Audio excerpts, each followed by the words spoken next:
My husband is an imposter. Obviously, he has always been blonde. But in the wedding photo 2 years ago, the reflection in the background mirror is dark hair. Looks, it is not the same person. At first, I thought it was the color difference caused by the light. Quickly find other wedding photos to compare. Turned out that my husband is indeed blonde. I was not wrong. But if he really is a fake, then how could I afford to buy him a $10 million mansion?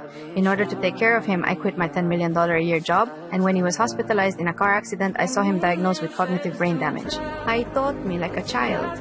Even the paramedics envied me for having a good husband. As I began to doubt my suspicions, I dragged my broken leg to the computer and prepared to dig out the photo negatives. Strangely enough, the password that I have been using for years was incorrect. Just as I was wondering if my husband had changed the password, he came home early. I pretended to be looking for a book so that he wouldn't suspect anything. He said he had bought me a new cell phone, but I found that the screen had no signal. He explained that the signal is not good here, but I remembered that I had talked to someone on the phone the day before. I even intentionally walked out of the house so that I wouldn't hear the call, he answered. Since my car accident, strange things like this have been happening. I remembered the car accident. I was in the middle of the night. The driver found me and took me to the hospital, but no one notified my husband. My husband showed up at the hospital fully dressed, started to think something was wrong.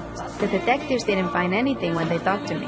Yeah, but I had amnesia. I thought it was just a normal accident. The driver of the car approached the detective again and recalled seeing a white pickup truck leaving the location. Detectives felt the need to talk to him again, but he didn't show up on time. Detectives decided to search his address, but his name wasn't in the system. He gave me a fake address. Hansi 4. The detective suddenly recalled the white pickup truck the driver mentioned. He started contacting the hospital, pulled the parking lot security footage. He was waiting in the hospital parking lot. He was driving a pickup truck. The truth began to emerge. The guy was at home secretly collecting possible evidence. Except for a lighter, time was running out. I sent him down the hill to buy groceries, but when he left, he locked the door behind him.